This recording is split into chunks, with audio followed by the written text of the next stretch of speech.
In front of them, they beat me up, they hit me, they forced me to smoke cigarettes and stuff. I was like...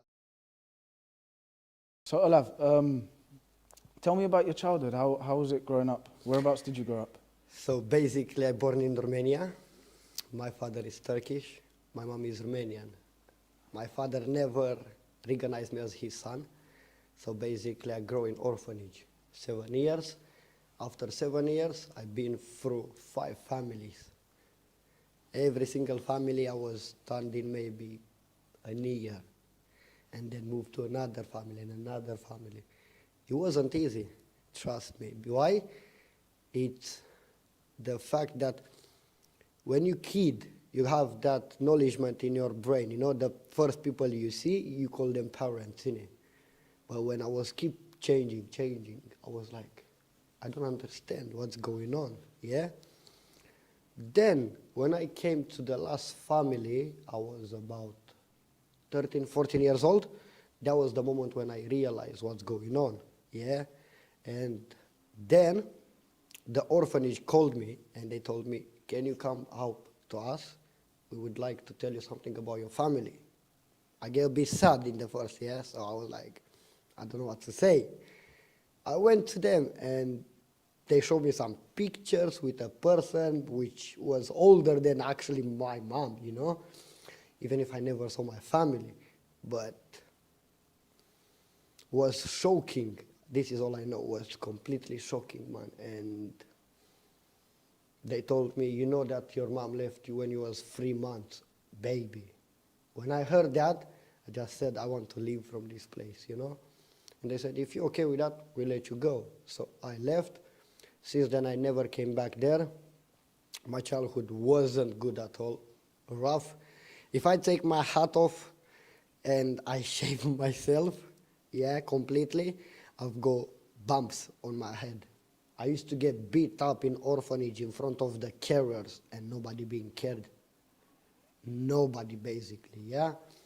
On Christmas days or any celebrations, I was so happy when they used to give us a banana, an orange, and thinking people to take that one from you. How would you feeling? And you go to carers and you tell them, look, he stole my present, whatever. You know, I was happy because I didn't realize that moment how it's everything going on, the life and everything. So for anything that I was getting, I was so grateful, innit? And when the carers was like, not to care, basically. They didn't care at all. Yeah. And in front of them, they beat me up, they hit me, they forced me to smoke cigarettes and stuff. I was like, rah, that's not good. The bumps, from there I've got it, because I didn't want to put a cigarette. When I was 3 years old, that was the first time when they forced me to smoke cigarette, and I didn't want. Now I smoke cigarettes because of the past. That's why I smoke cigarettes now. Always when I smoke a cigarette, I remember that day, man, always. Yeah. Always. And for me nowadays, since I'm smoking cigarettes for about 8, 10, 11, nearly 15 years, thinking I'm smoking. Yeah, I try to quit, it's not easy. And even if I know that this can mark me, you know what I mean? And I know that destroys my life mentally first, because always it brings me back to the past, you know? Yeah. It's still not easy to give up on it, yeah? Because the stress, the depression I'm on the situation where you saw me, I sit, yeah, by the Tottenham Hill train station outside. So, if you don't have nobody, no one, to give you the encouragement, support, to know that you can rely on him, you know, and to know that that person truly 100%, he cares and he wants to help you, you know. Well, I'm proud of myself. Yeah. I'm 25, Yeah. yes, Yeah. no family. I've done school, I've got primary school and I've got high school, diploma and qualification, did it on my own. Yeah. I finished high school on organizer banqueting. Nice. So Yeah.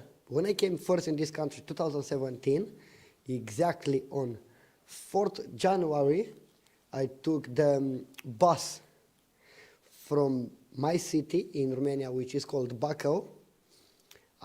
It took 3 days to get in United Kingdom. I dropped right in, if I remember exactly, the name was Dagenham.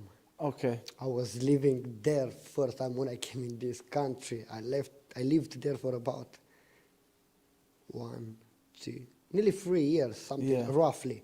3 years I was living there. How old was you when you came to United Kingdom? Ooh, I think 19 nearly. Okay. Yeah. And what 'cause sparked your decision? Why did you choose the United Kingdom to come here? Good question, you know, really good question. You know, before me to get on this country, yeah, I've been in another 4 countries myself. All right, okay. Italy, Yeah. Spain, Germany, Holland, and this is the 5th country Okay. I come into, yeah. Yeah. Anyway, Yeah. any questions? Yeah, tell me about your journey to the United Kingdom. You said you took a bus. Yeah, it took me 3 days The bus from Romania all the way Yes. to where? to Dagenham. It's just one bus? Yes, exactly. I came also on ferry boat.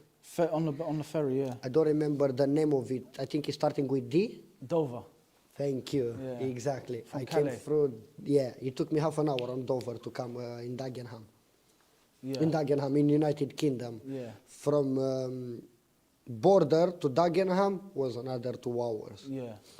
When I got in this country, I couldn't believe that the person told me if I want to make a future or to see an opportunity better than other countries I've been, I should come in this country. Yeah. But the person didn't told me that I was a victim for traffic persons. Basically, the person who brought me here was a gypsy mafia. Okay. What he used to do, Yeah. he used to go from city to city in our country Yeah. and tell to people lies to Yeah. make you think for your future and stuff. But once you get here, you are his slave. Oh, wow. For 6 months, Yeah. I was working every single day for him. Doing what? He was paying illegal £100 every 3 months, and he used to go in, you know, the CTB, Yeah. before you get the CSS card, Yeah. that paper test. He used to go to somebody, pay £100 and fake the paper. Okay. And with that, he used to put us in site construction, legal work. I used to get the most I got as laboring in 2017 in this country. You know how much was? How You much? know, believe, I used to get like nearly £20 an hour for labor. Yeah.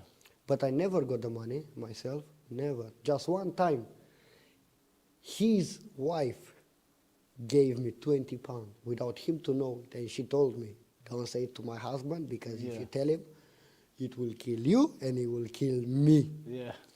So I kept quiet. I said I was so grateful for her and everything. Yeah.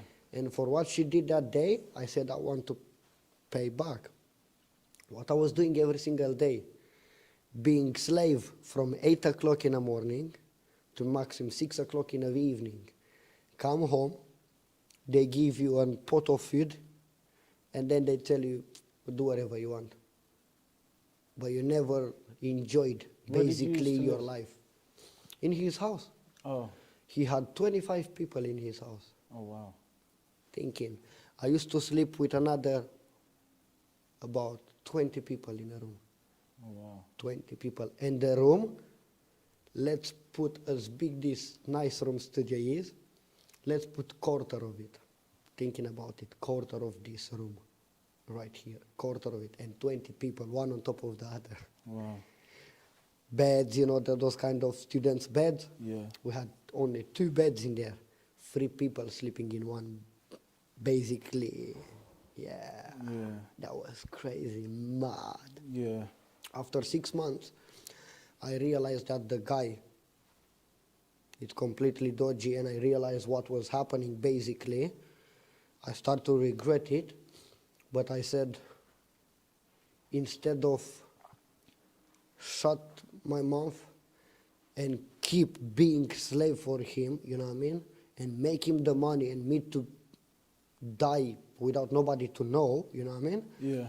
I said, I prefer to talk in my site construction where I was working to say to my site manager, who was from my city, exactly. I told him the truth, what's going on and everything. You know what the guy did? He switched the bank account because the money I was supposed to get in my hand, it was going in this gypsies mafia account, yeah? Yeah. So thinking he was getting every week more than £5,000 in his pocket. Yeah. More than £5,000 in his pocket every week. And when we was going to him and asking for £10, 10, 20 pounds, don't give me all the money. Yeah. Because we was thinking to save, try to do something if I came in this country, innit? Yeah. Because it's not my country. Yeah. But I came for a better life. Yeah. So thinking, when I was going and asking for £10, £20, we have to pay the house, it's 3,000 and something, and this and that. Yeah. But we knew from his wife always that he was paying the rent every month, just from 1 week. We was working for him. Yeah. 1 week. Rest of the money, you know what he was doing with them? Going in Aspers in Stratford. That Casino. big fucking casino. Yeah. I went just one time in there to find him, Yeah. to pay him back after I got my life back. I wanted to go in there and make him to pay, but not thinking now about like kind of American style murdering. No, no, no, no, no. Yeah. Face to face and talk it's enough. Yeah. I'm telling you. I Yeah. couldn't find him. Yeah. I was so pissed off because Yeah. I went all the way from East Ham, that side, went to Stratford just to find him, thinking I couldn't find him. Yeah. We went next day to work. My site manager said to me, we prepared the account, we switch it. This Friday, you get your money in your hand. I put my account, you will get your money from me. After we finish work, I tell you now I'm sorry, you will have maybe to wait another 1 hour with me in the job because he was site manager. So he has the office, everything, you know. He has to make sure everything is safe and all this kind of safety stuff. So I said to him, you know what? I don't care. I said, if you want, I can sleep here. Just because I knew at least I can change my life. I was so excited every single day Yeah. until Friday came just to see for the first time I'm getting pounds in my hand, man. Yeah. Honestly, I was all over the place, man. Yeah. I was so happy.